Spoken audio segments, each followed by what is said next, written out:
Good morning, everyone. When is the International Yoga Day? Today or tomorrow? Tomorrow. Why is it celebrated as the International Yoga Day? Any significance?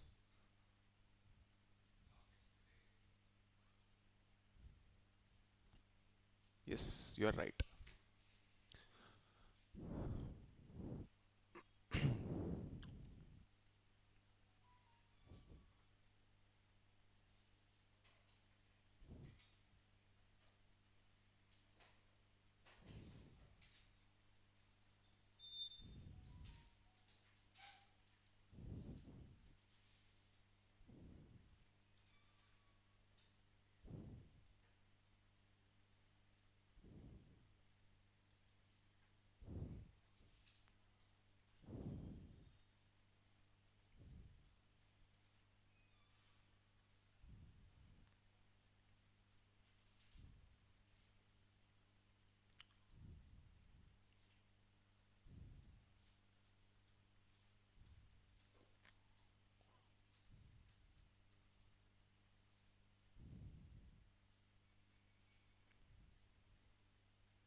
Okay, I see some new faces here. So let me reintroduce the objective of this session and how this program is going to continue. This is not a class where I explain things. This is a class where I give you a set of tasks where I'll explain the context of a particular topic. Then after that context is explained, I'll be asking a series of questions where you are supposed to go back, find the answers for those questions, and then when you find the answer for those questions and the tasks are given to you, you read this article and it sets a context for that current affairs. And this is how we will be moving forward. Now, so when you look at any newspaper articles, you should have the ability to link it to your static.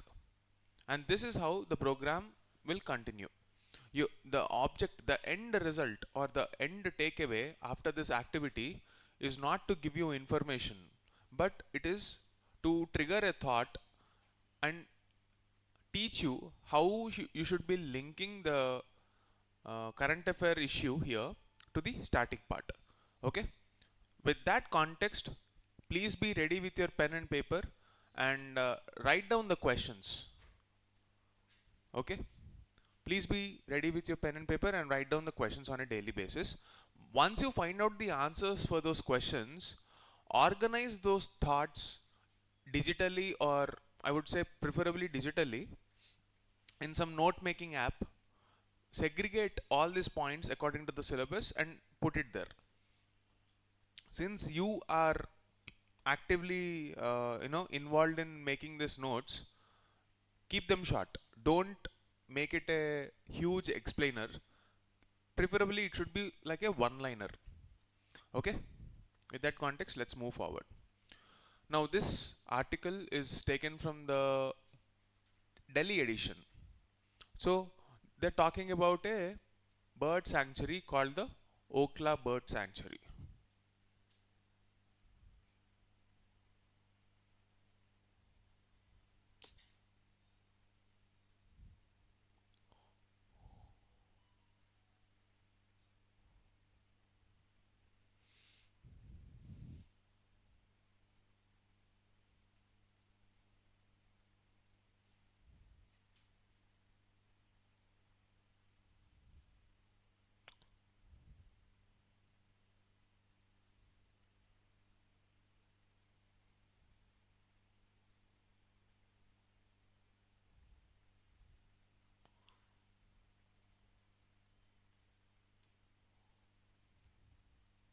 Okay, there is this bird sanctuary called the Okla Bird Sanctuary. Where is this Okla Bird Sanctuary? Can you please call them once? Anyone outside?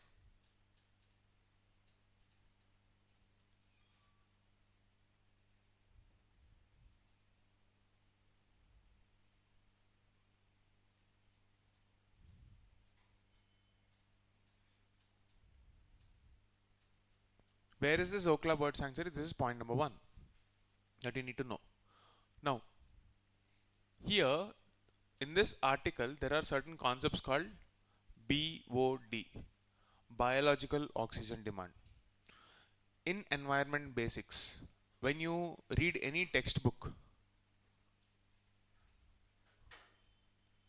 how is it linked to the quality aspect of water?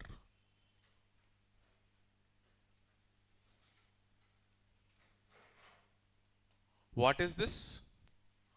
And how is it linked to the quality aspect?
Okay.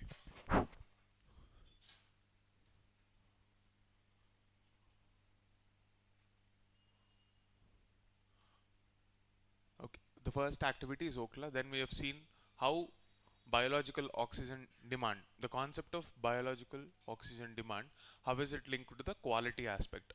This is the second question that you need to know. Then, what is eco-sensitive zone or ESZ? Why is it? See, if this is a sanctuary, there is an area around it called the eco-sensitive zone. Uh, the standard buffer is 1 kilometer around that zone. What is the purpose of announcing the eco-sensitive zone? What will happen if those norms are not respected? Understand these three questions and then come back to this article. You will understand why the concept is supposed to be studied and how is it relevant in our real life. What is the end takeaway of this activity? You will understand the importance of understanding some concepts like BOD, how they are used as a metric for quality of water and how they can be used in policy. And when you look at the location, it will also improve your spatial memory over a long period of time. Put it on a map. By doing this activity, you're training yourself for the long term. Okay? These are the points you have to take. Kudumbashree. Look at this headline. Delhi gets its first Kudumbashree cafe. A 3-month-old cafe near India Gate is slowly gaining popularity for authentic, affordable Kerala food. Okay? Now, it is not important to know this entire news or what food they are serving, etc. What is the takeaway here? There is something called the Kudumbashree model. Usually, when a fresher starts their preparation, they will not be able to link this Kudumbashree to the static topic. So, here what you should be doing is, in your GS2 syllabus, there is a concept of civil society, NGOs and self-help groups. So, what you should be knowing is the concept of this self-help group. I'll briefly summarize what self-help group is so that you reduce your time for your research. Let's say in a small village there are a group of people. Usually this concept is more famous amongst women. If this group of people come together, they take a loan from a bank. Let's say a bank gives, like let's say for example SBI, the bank gives this group of people a small loan. That small loan will be categorized as what we know as microfinance. Okay, that small amount of money is invested for a economic activity. They generate income out of it and they redistribute it. And this is how economic empowerment of people there happens. Usually more famous amongst women. And this model, Kudumbashree model, this Kerala's version of this SHG model is called Kudumbashree, and that is the reason why this is a news. At max, how can you use this article? Are you going to remember the cafe name, menu name? No. Just use this as an example of how a SHG model can transcend not just um, the state. So how federalism can manifest with the help of SHGs like this? How can people be empowered even when they are outside the state? This is an article. Okay, this is how you are supposed to look at this article. That's all you need to know from this. Now again, this is a very important article. This writer Suhasini Haidar, whenever you see an article from her, again also an article from C Rajamohan in Indian Express, if you see articles from them, they're usually important. Funda is very straightforward in this. We have discussed what is diplomacy the other day. What is diplomacy? Diplomacy is all about negotiating for whatever things you need, right? So it is negotiation. This is a process. Now in this process, what is the role of a diplomat? Most of the times diplomats are here just as messengers. They are communicating what the government is thinking. So do not confuse the diplomacy to the act of what diplomats are doing on international forums. Both are not the same thing. So whenever diplomats are blamed for failure of diplomatic activity and engagement, see, for example, if you take the case of India and Nepal, after the 2015 earthquake where India supported Nepal, and we have been an active part in their rebuilding activities after the earthquake shattered their economy, and they were involved with, Nepal was involved with China after that. So despite our best efforts, Nepal moving towards China was blamed by critics. They said that this is a diplomatic failure. Another example being, in the present situation, diplomats are being criticized for their lack of stance on Israel-Palestine issue and Israel-Iran issue or things like this. So what is the central premise of this article? The article says that, okay, we should not look at this as a diplomat failure, but rather an inconsistency in communication between internal politics, domestic politics, and the official stance taken by India in various international fora. And the reason for this is because we do not have a white paper on foreign policy. You don't have a guiding document that will tell us ki this is how we should conduct our foreign policy. And ultimately, Like we discussed, diplomatic engagement is about a government stance, and government stance, even in international fora, is often decided and influenced by domestic politics and their ability to win the elections.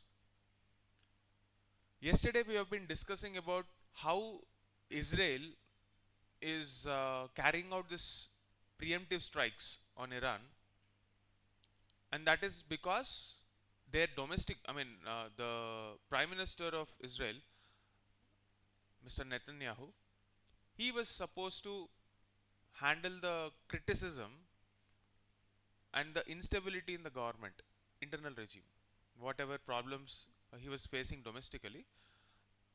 There are critics and political commentators who say that the preemptive strikes on Iran are not yielding any results, and this is more for domestic consumption to satisfy and pacify the dissent that is there in Israel and the dissatisfaction that is there in Israel. So often, how democracy is functioning in a state is often linked to how policies manifest in international forum. So do not blame the messengers here, but rather focus on the internal metrics, internal quality of democracy, so that there is a unison between how we conduct ourselves on international forum and what happens domestically. This is the central fund of this article. With this perspective, read the article. What you should be focusing on when you're reading the article, whatever we discussed, right? You need to substantiate it. You need to prove some points. So from the article, what will be the takeaway? The key areas where India succeeded diplomatically, where India had a setback, according to the writer. So pick up those points to say, okay, these are the areas where India did well, or these are the events in which India did well on diplomatic fora, and these are the areas where India could have done better. So this is a balanced perspective for making foreign policy even more stronger. Now, in the longer run, you can link this to the need for a stable foreign policy. What did we say? We do not have a stable foreign policy. Okay. Now, I want you to write down all of these points so that you go and do the homework in a very effective way. So just don't sit and listen, because after a few minutes you will definitely doze off. An early morning class and a post-noon class are usually the most challenging for the students. I understand that, but this is what it takes. So please use your pen so that you regain that focus. When you are listening with an intent to note down, at least your mind is diverting and it is engaging in that activity. Unlike the online students who may not have the privilege to come to these classes because of access issues, location issues, you guys have the advantage here. So use that advantage by writing down, by focusing on whatever is being told. So if you are someone who is a fresher, just focus on the story, background and the context, and also the questions, the homework questions. Okay, moving on.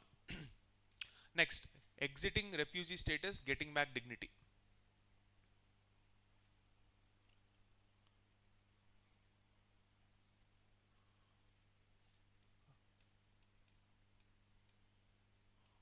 Who are refugees? In this case, we are talking about the Sri Lankan Tamil exodus issue.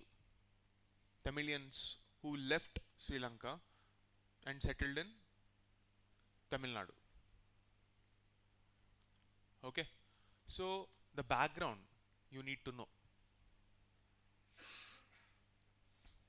See, the problem with refugee crisis is that it is linked to human dignity.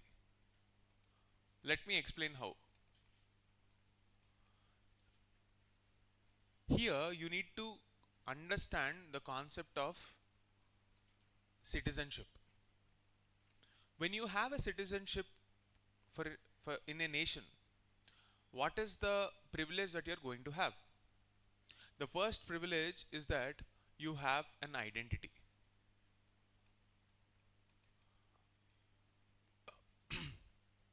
See, it is easy to say that we are all human beings. Um, these humans are good enough to have the dignity, and the dignity should be recognized.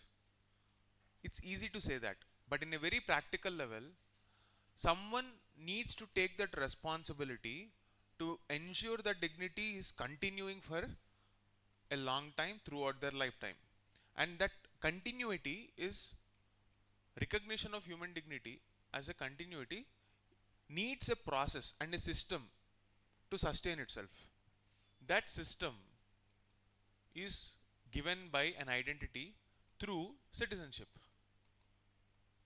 So essentially, when a person is claiming to be a refugee, what they're actually saying is, we don't have an identity.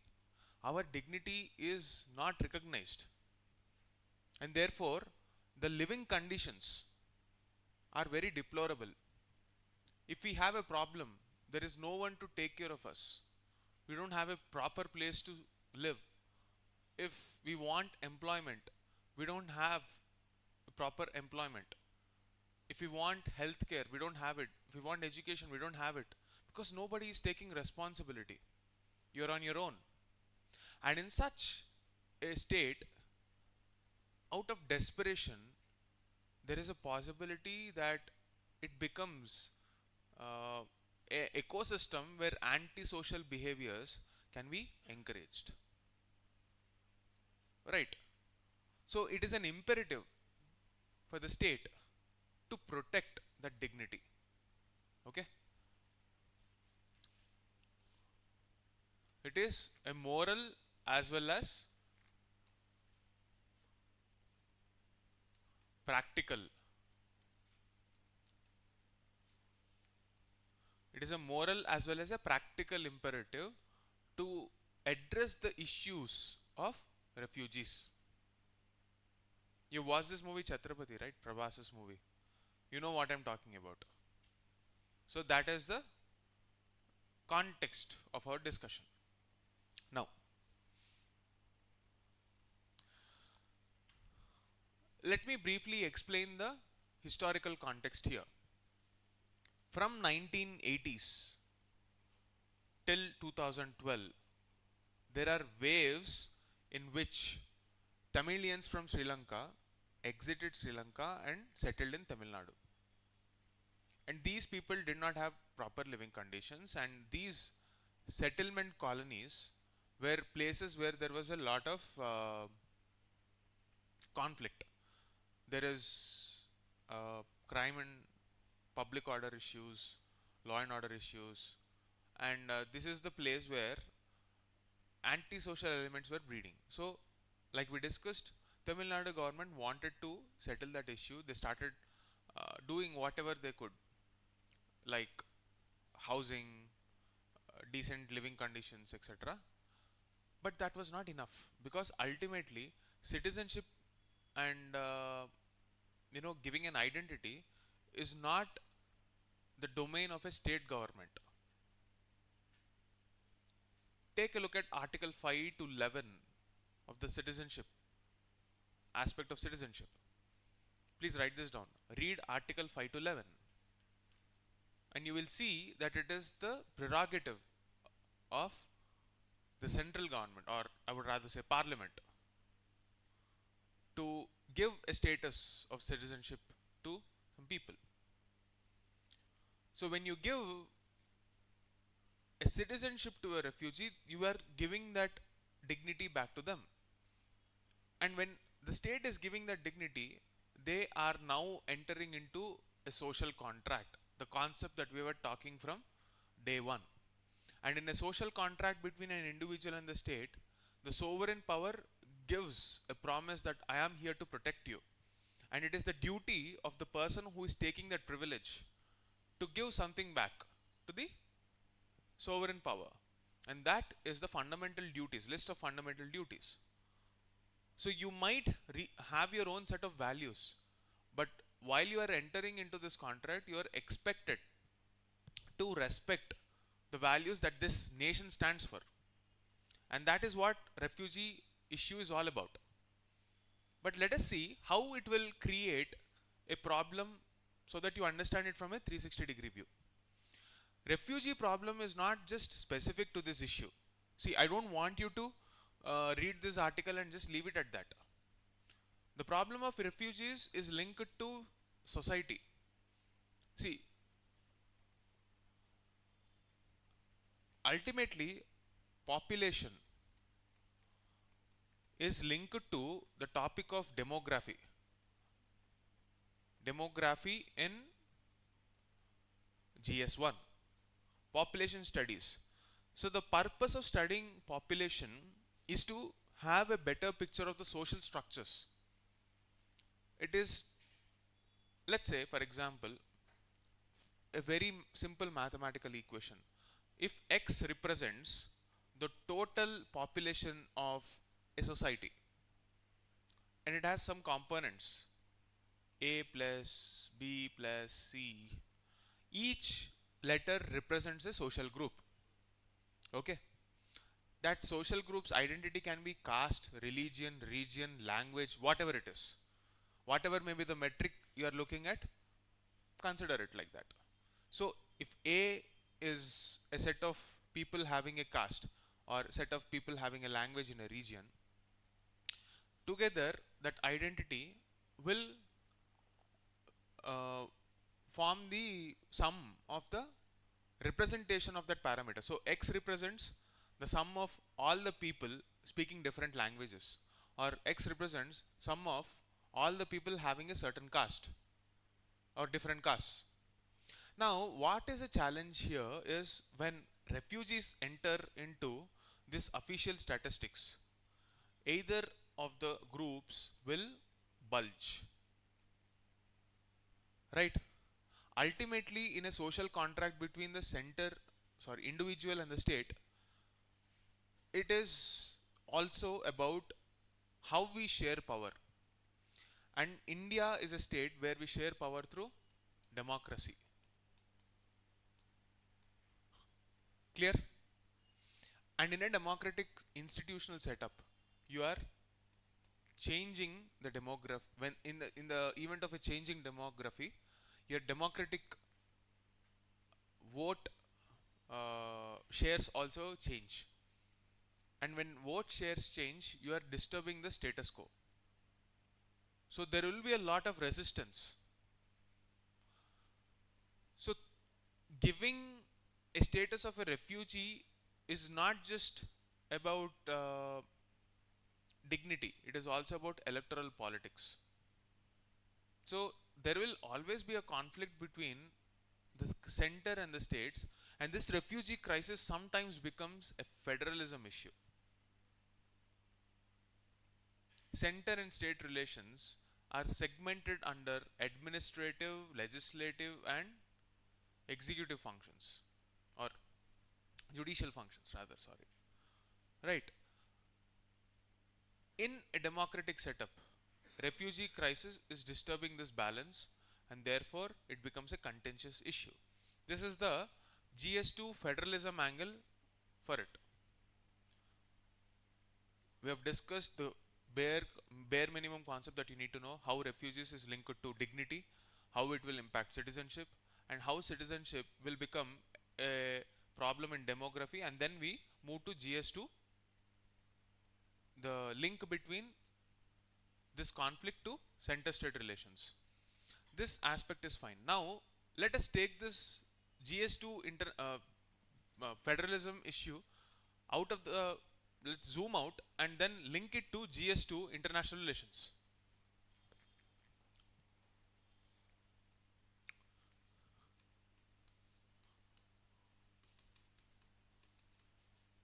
Here,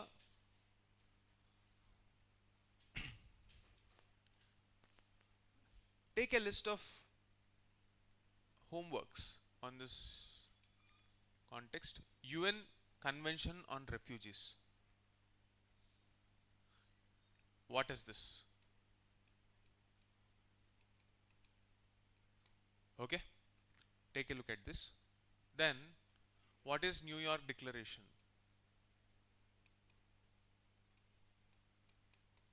Is India a part of this? Yes or no?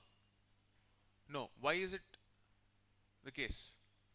Why did India refuse to join this convention? Any idea? See, it is not important to know yes or no, because eventually you will forget it. If you prepare a list of all these conventions and by heart, if India is a part or not, you might get confused if you don't remember the context.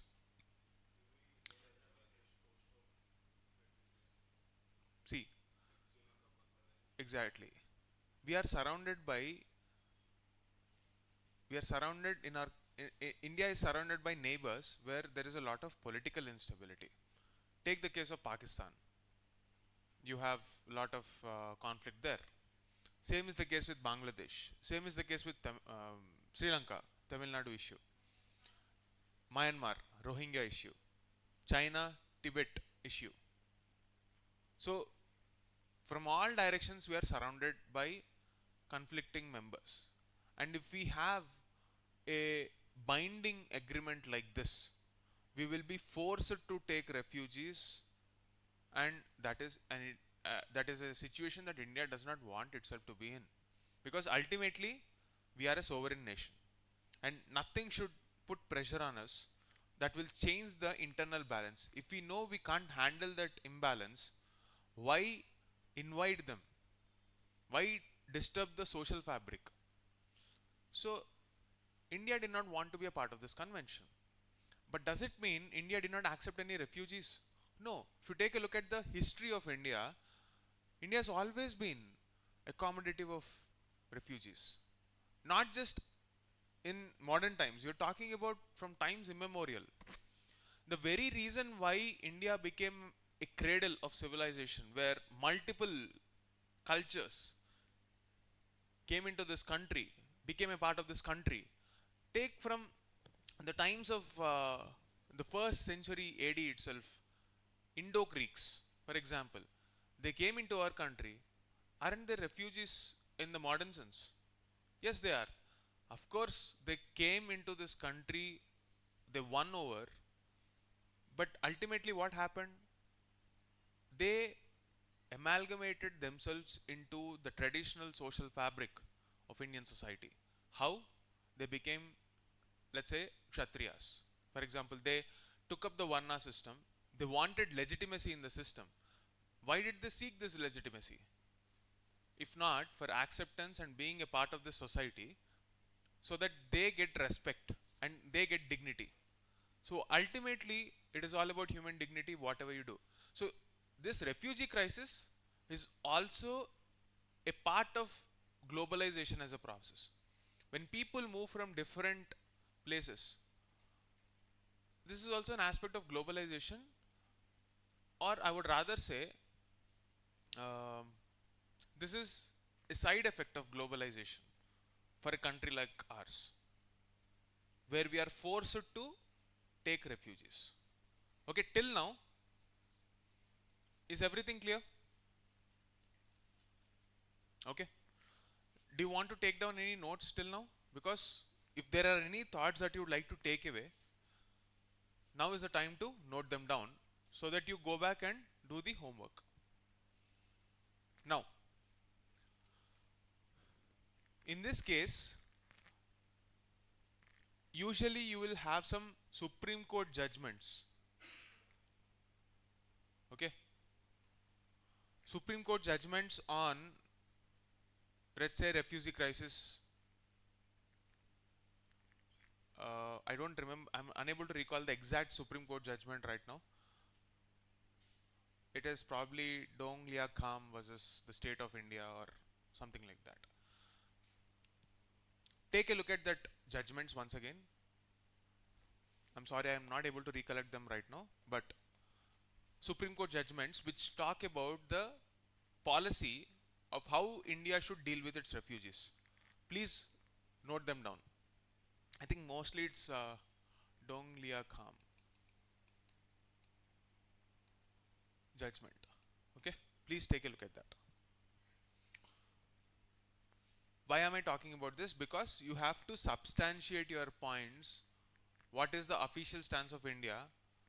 Is it in tune with the constitutional morality? What is the Supreme Court judgment on it? For argumentation of defense of India's policy, you need to quote this judgment and the jurisprudence that was discussed in this judgment. What do you mean by jurisprudence? The logic, the legal logic that was there as a part of this judgment. Okay. So these are the issues that you need to know in the context of refugees. Did India accept refugees? Yes. Case to the point being Tibet. Then recently you can also see how this is linked to the, in 2019 there is a very big issue. What is that issue? Citizenship Amendment Act. Okay. How can you link this refugee policy issue to the Citizenship Amendment Act and what happened in Assam? Okay. These are the peripheral issues that you can link this article to. This is how you learn the 360-degree view of a topic, by collecting all the points, and in your examination you are not going to write all these points at the same place. Depending on the context, one of the issue will be picked up and you just have to write 150 words for it. But you need to structure and organize your thought on everything that is related to the aspect of refugees. So how should you do it? You have learned a series of questions, you have learned a series of incidents. Now structure it according to the syllabus. GS1, impact of globalization, refugee crisis. GS2, center-state relations, how this refugee crisis will become a center-state issue. GS2, international relations, diplomatic negotiations, bilateral issues, how foreign policies of other countries will impact India. GS3, how it will impact fiscal federalism and how it will put a pressure on mobilization of resources. GS4, international ethics, how is it linked to the concept of human dignity. This is how a issue can be read in a roundup. Clear? Please go back and do this homework.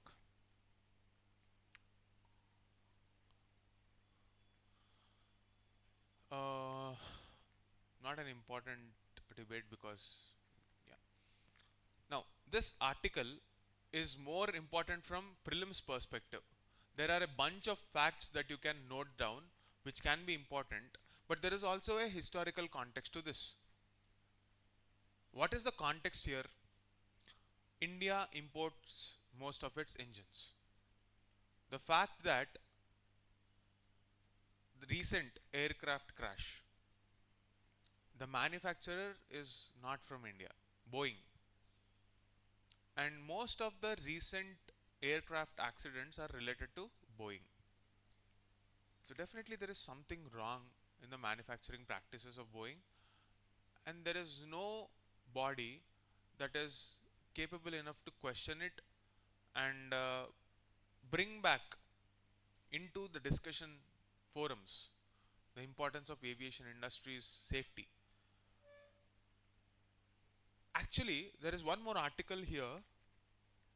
This article, this is a good article not just for any exam purpose, but it highlights the need of giving voice to journalists, because whenever a discussion is coming up on aviation industry, it is mostly the journalists who came forward with the help of whistleblowers who are a part of that industry.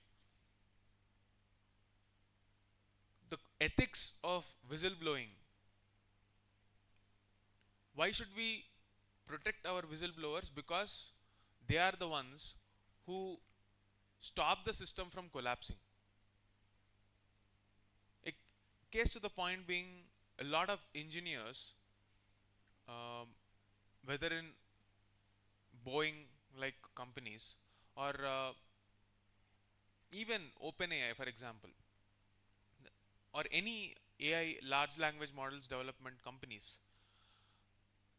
many people came out despite having salaries in millions of dollars and highlighted that okay, we are witnessing something unprecedented, something dangerous for the collective good of humanity, and that's why we feel this is wrong, and we are raising a flag. It takes lots of guts and integrity to think beyond their own selfish salary needs, to come out and talk about public safety so that they respect the system, so that they uphold the system. And it is sad that we don't have a whistleblower act. Okay, that is the context. Now, this is about the ethics of whistleblowing, but let's go back and talk about this propulsion gap. See, basically, this is about Atmanirbharta. Long story short, India is depending on someone else for its aircraft engines. Does it mean that India did not have any progress in the aviation sector? No. We have had many developments, whether it is the light aircraft carrier Tejas, which is developed by DRDO itself, the many radars that we discussed during Operation Sindoor. DRDO has been very significant in the peripheral technologies of the aviation sector, but actual development of an engine, which is the most important part of an aircraft, are still outsourced. And this creates a strategic dependency and a loss of sovereignty in a sense. We have had many such engines like Kaveri engine, Kalyani engine, etc., but they did not see the light of the day because the problems that the industry expressed were not addressed. There is an allegation of bureaucratic, political and business nexus which stop indigenous development. So time is ripe for encouraging the private industry and giving them enough incentives. And if you take a look at the history of aviation industry, it is not only important for our civil aviation, but it is also important for our defense. It is in this context, there are a lot of names involved here and they are explained. So I want you to go back to the article and read those names so that you will have familiarity during prelims exam. I've explained the context. I've explained how you should be moving, in what direction you should be moving. The rest of the things are self-explanatory and I want you to learn. Okay? A very important article for prelims. What do I want you to focus on? I want you to focus on those names which have indigenous. What do I mean by this indigenous? Local made. Atmanirbharta. So any name which signifies that you have something to cherish or quote as an example for India's progress in a sector or India's progress in manufacturing abilities, you should highlight that example because that will be picked up by UPSC to ask questions. And in this case, I'm talking about LCA Tejas. There is a second version that is under progress, under development. When it comes out, you can quote that also. Any example of any equipment, whether it is radar, whether it is engine, whether it is any peripheral technology that will demonstrate India's abilities, will be a focal point for UPSC in prelims, as well as it can also be used as a substantiation in mains as well. Okay, this is something that you can use in essay. It is not a mandatory article per se, but if you are interested in cinema and your hobbies constitute cinema and how it reflects the society, this article is good because I'll briefly explain what this is about. Cinema is often considered an expression of a social reality. Often the subaltern voices, meaning the not so fortunate voices in the society which were subjected to historical discrimination, they don't get represented, and their stories don't get represented on the silver screen because it is probably not making enough money. But that narrative is changing. This shift in appreciation for subaltern stories, or at least recognition that those are stories worth being told, reflects a paradigm shift in the attitudes of the society as well. Right? If a movie is accepted in one time and rejected in another, it's a reflection of the tastes of that society. By observing the tastes of that society, you will also see the sociological changes in that society. It can be seen as a proxy for the sociological changes in the society. This is what the author believes, and quote some examples. Mostly useful for your essay, and this is something that you can read for your interest only. It is not a mandatory article. Yeah, take a look at this. We have the aircraft accident investigating board, but they do not have the technical abilities to investigate the problem that happened in the Air India crash, and they're now sending it somewhere else, and they don't know where they have to send it. They're figuring out. That's the status of our investigative bodies. They're just namesake. So use this as a context to support your arguments. Okay?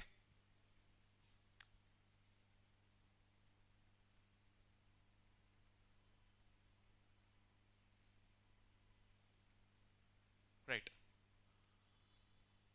The unregulated drink, alcohol. Okay, I might be rubbing off my personal opinion on this as well, but I'll try to stay as objective as I can. My personal opinion is that if there is something that should be wiped off the face of the earth, that would be any substance which will act as an escape from the reality to face the reality. That includes alcohol as well. But this is my personal opinion, and I'm not here to rub off my personal opinions on you. Let's look at the issue objectively. What is the issue here? Alcohol is a dilemma. On one hand, historically seen, it has been the biggest revenue churner for states. And ethically, if you see it, it is responsible for destruction of lives, mostly of the vulnerable sections. What is the moral dilemma here? Why is the state existing, or why is it even claiming to exist? See, the dilemma here is you have free will. We are not forcing you to drink. This is the justification for promoting alcohol. So you are masking the argument that state is not really caring about. See, if state is promoting alcohol, it is prioritizing money over health. No second, I mean, at least for me, there are no second thoughts about it. People might have different choices, that's fine. But as an imperative for the state, if the state is promoting alcohol, there are no two questions about it. You are prioritizing money over health. Is there any ambiguity here? If I question this, the justification is that, okay, we are giving free choice to the people. We are not here to dictate choices. We are here for liberty. Isn't it within the definition of the same idea of liberty to protect the positive aspect, the concept of liberty, positive and negative? Negative liberty says that you are here to remove restrictions. Positive liberty says that you are here to create conditions that will support the well-being of people, which is an aspect of liberty.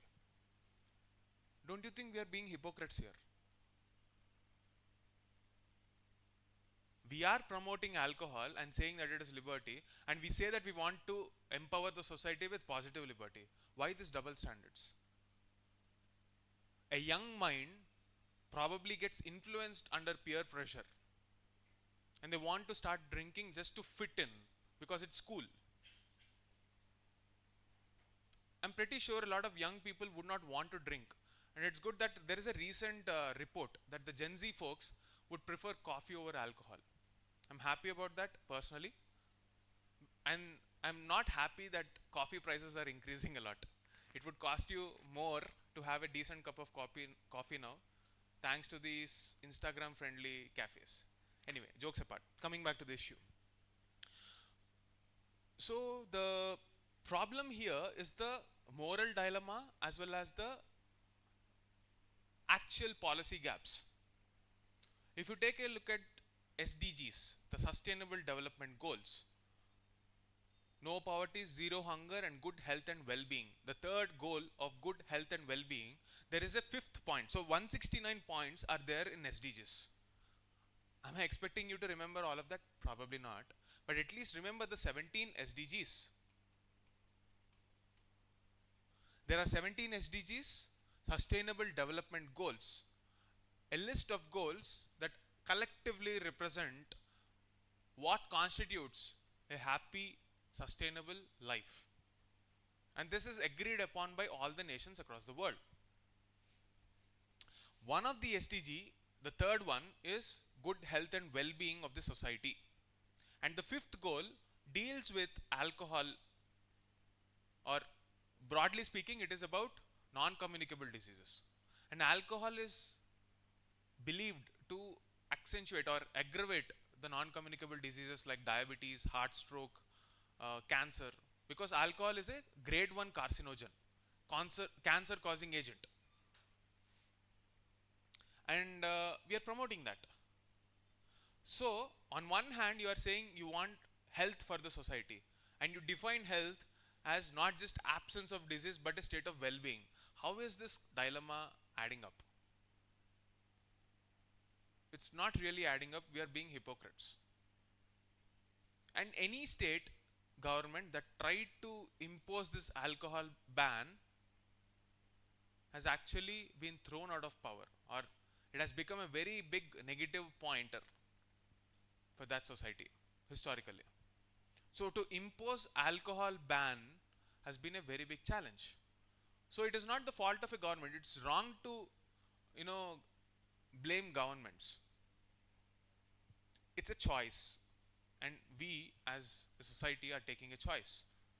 Why should we blame the governments for it? Because ultimately governments are reflecting what the society needs. If that can put them back in power, why would they want to take that headache and be moral crusaders? They can't do that. No single government can try to wipe off alcohol from the face of this earth if the people don't want it.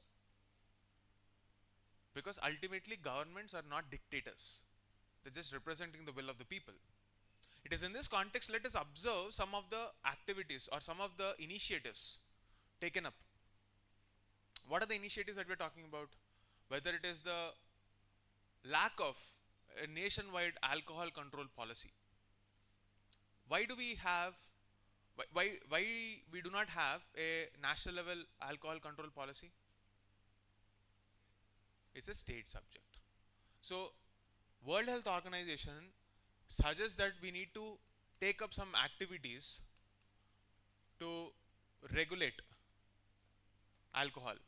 What is this list of recommendations? Firstly, no advertising is allowed, because advertising can greatly influence minds of folks, younger folks.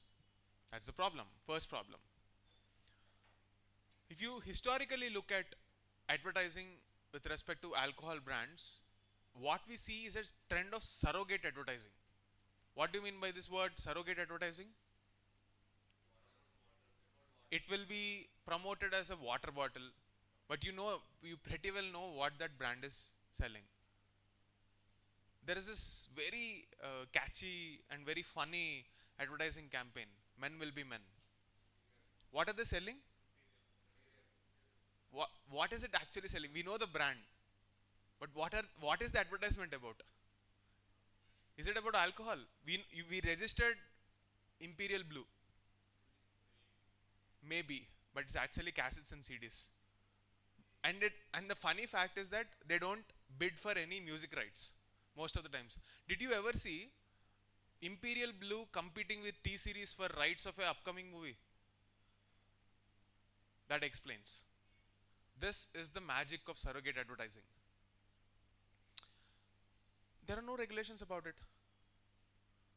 This is a time period where we have had the recent podcast from Vijay Mallya, right? So he talks about this whole alcohol business at length.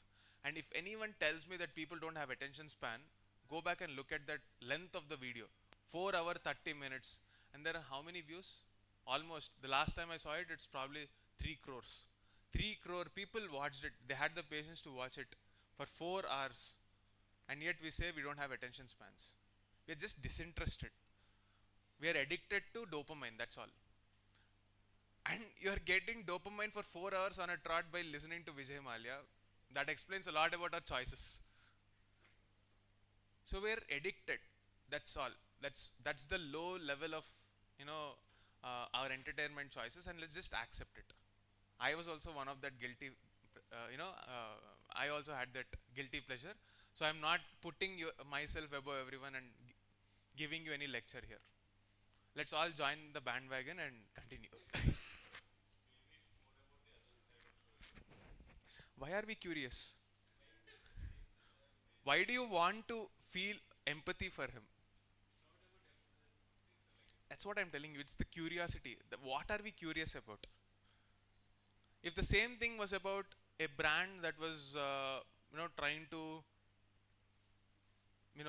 create a microfinance industry to help the poor in the villages, or if it's about a social enterprise which took a loan and went bankrupt, which tried to empower women in a village, do you think you'll have the same idea, the same PR reach? Probably not. So it has got a lot to do with what are our preferences and choices. We are a pleasure-seeking hedonistic society, and it takes effort to be better than that. That is the default option that we will have. That we as a part of the society, as in bureaucrats, are also like that. Like bureaucratic aspirants. We are not above society, right? So in this period, we have to train ourselves to be better. To be boring, to be consistent. And that's what it takes. Anyway, coming back. So these are the various issues that you need to think. There are some dilemmas mentioned here. What is the role of influences? What is the role of AI in promotion of alcohol? What is the role of the governments? What is its impact on finances?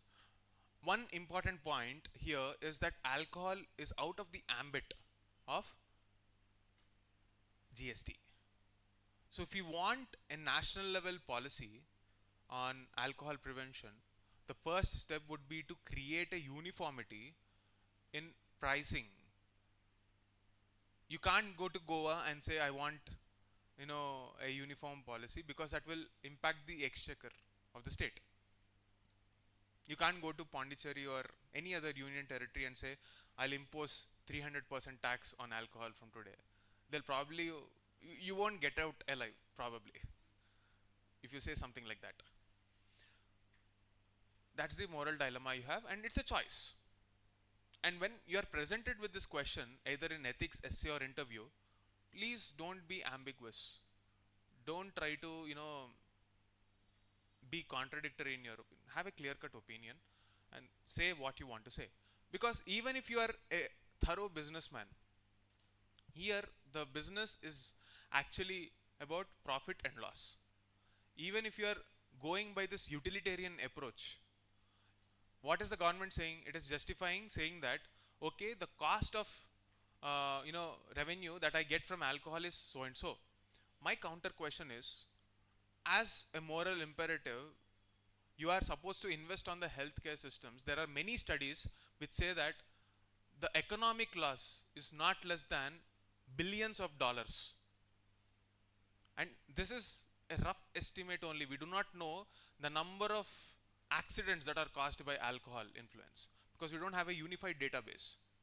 There is a declaration called the Brasilia Declaration which talks about the road accidents.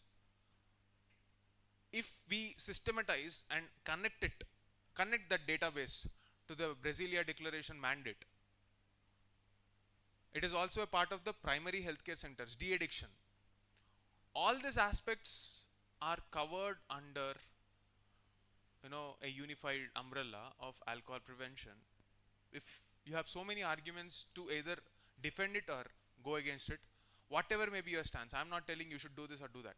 I am making my stance very clear. The cost of alcohol in this society, or the burden that it is creating, is much worse than the revenue it is generating, and therefore I would want it completely off the face of this earth. And this is how I would say we should be approaching this issue. Clear? This is my stance. And finally, World Health Assembly declared skin diseases. They recognize skin diseases as a global health priority. Global health priority. But what is it that you have to take away? Usually, there is a lot of social stigma associated with any skin disease because it changes the appearance of that person. And yet, for a very long time, World Health Assembly, which is the leading technical body on declaring the status of health, status of any disease, historically it neglected skin diseases. So it is your duty to go back and see what is World Health Assembly, what is its link to World Health Organization, the difference in roles. See, this is important for your prelims exam. UPSC has a tendency to switch the statements. If you read about World Health Organization mandate and World Health Assembly mandate, it will switch the mandate. This is one way in which prelims questions are asked. Read this article in that context. So that is today's news articles. We'll stop it here. That's it for the day. Okay, a lot of issues, lot of things to cover. I hope that you go back and do the necessary homework. If you are here just listening like a news channel, you are most likely to forget it and you have nothing to take away. Please don't do that.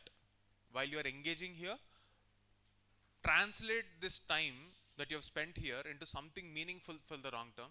Do it for 6 months. You will see the difference. Okay? Chalo.